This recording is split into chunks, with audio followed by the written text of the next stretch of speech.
As a one-point reference, I would suggest you to keep giving an annexure to the book in the form of a monthly release of the booklets. The pace at which the amendments are coming, the pace at which it is adapted, it has a tremendous impact on the way we are working on it.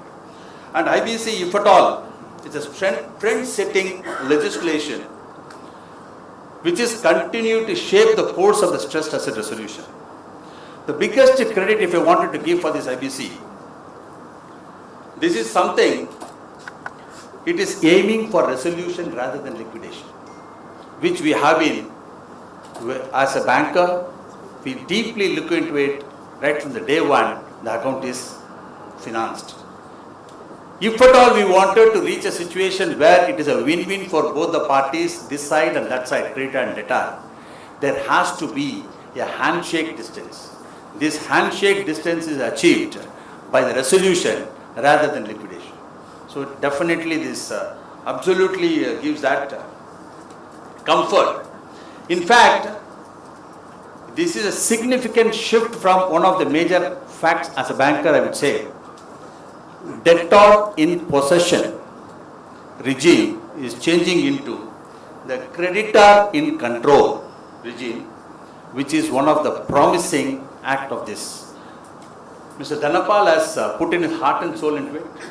I have met on many occasions as a professional who was trying to discharge his duties. He takes efforts. I must compliment the co-authors also for bringing out very lucid way. Turn any page, there is no need to refer the dictionary. That is the first thing which I just saw it. Normally any book which is coming out, they will try to put in the best of the knowledge what they have gained over a period of 30-40 years. There is no need to get into dictionary, it just flows in the way. The flow which you have brought it, systematically from giving a definition from NCLT onwards, very lucid. My compliments to you and your team, and I am sure that the people who are all involved in this entire activity will get a great gainer. And I will say that you have brought in a leveler.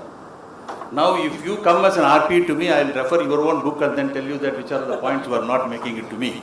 So thanks for enabling and empowering ordinary persons like us as a banker. Thank you very much. My best wishes to all of you. Thank you. Thank you, Mr. Subramanya Kumar.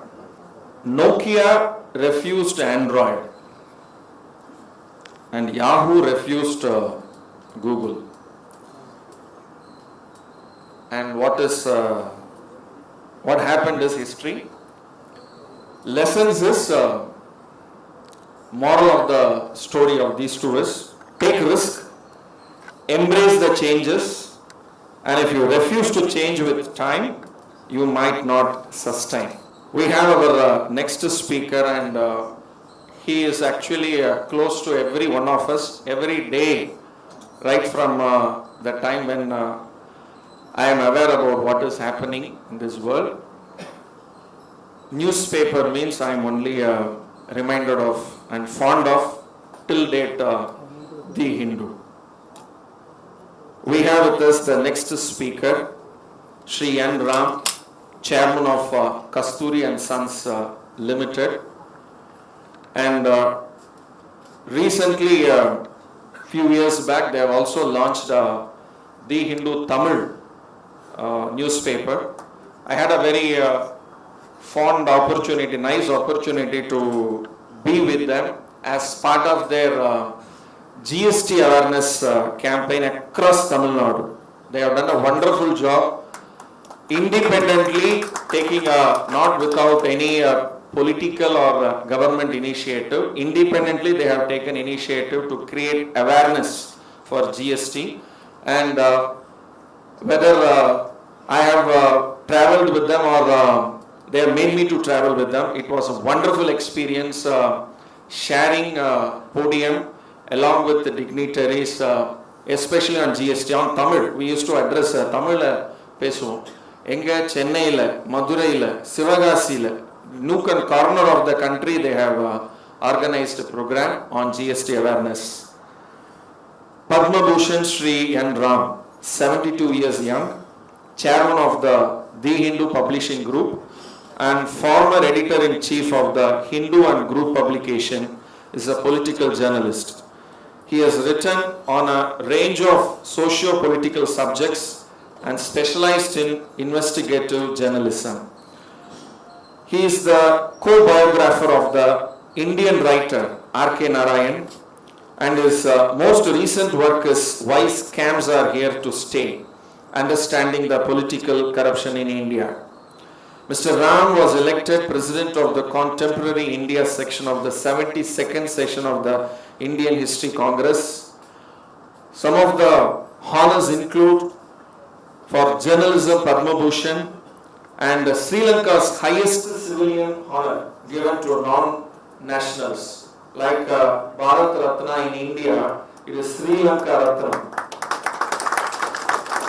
The Asian Investigative Journalist of the Year Award from the Press Foundation, B.D. Goenka Award for Excellence, R.D. Tata Award for Business Ethics, and Columbia J School Alumni Award, and many more. Like you, I am also very, very much eager to hear from Padma Bhushan Sri N. Ram.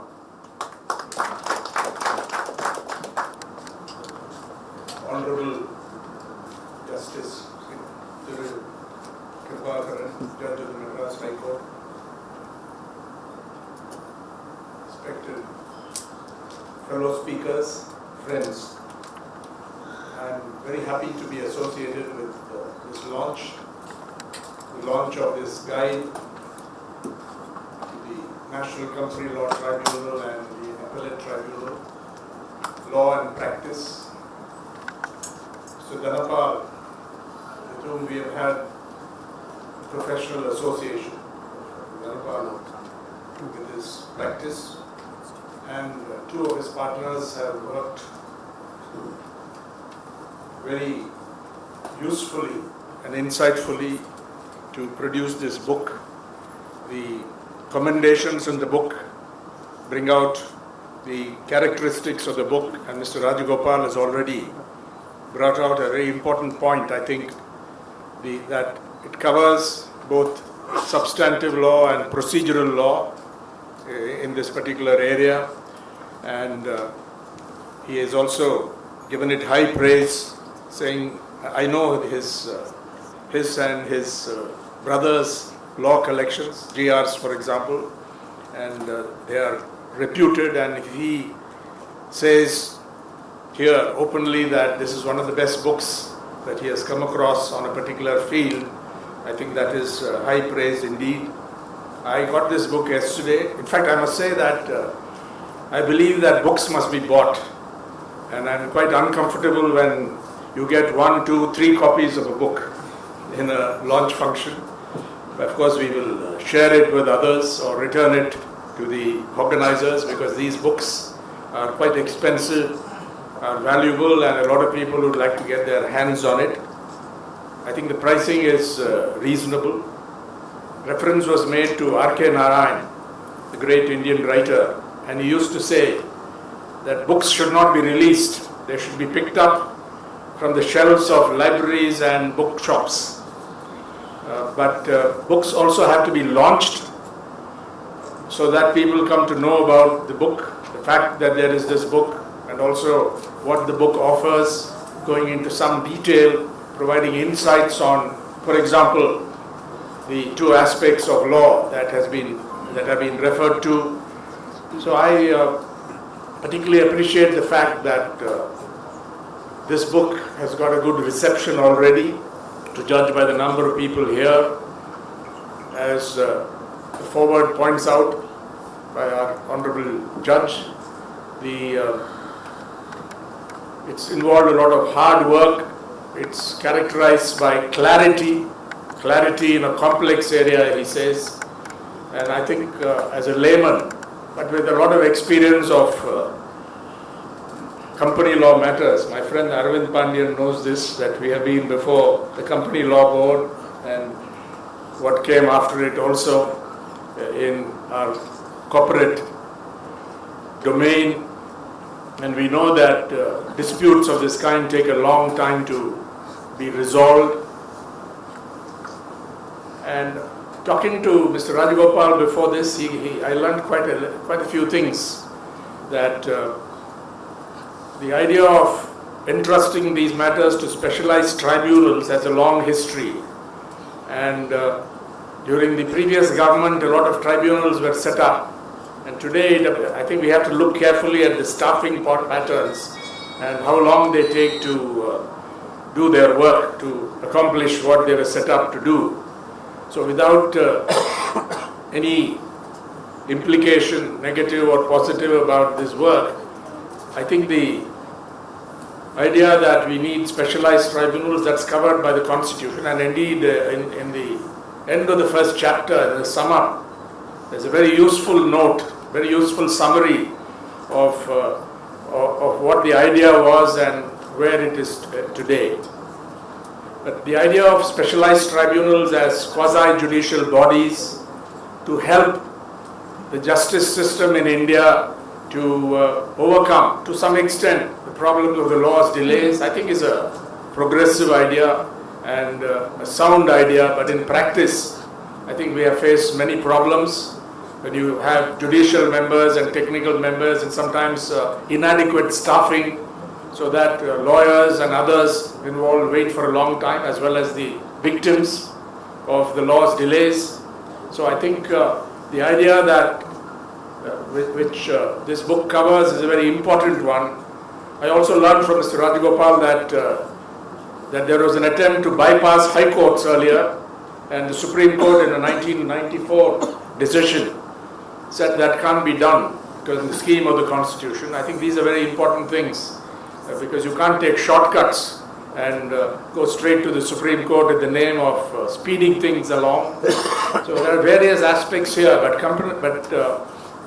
what attracted me as a layman looking at a book, not just a book on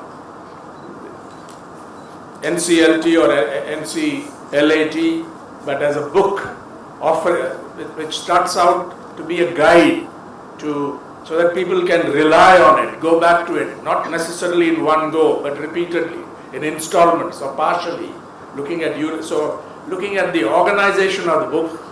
What attracted me was that it is comprehensive, covering, as was mentioned earlier, substantive as well as procedural law, clear, as the foreword points out, does this with professional expertise and hard work, authoritative, that is reliable, and also accessible. The readership of the book, those who are meant to benefit from this would be practicing professionals as well as students. And to some extent, I think the book will serve other constituencies as well. For example, journalists covering company matters would also find this useful. Libraries would have them as reference books. And there are many others simply interested in the subject of the law who I think will find this useful. So I'm very happy that this book is accessible. On one other matter, I'll just say a few words on one other matter and then close.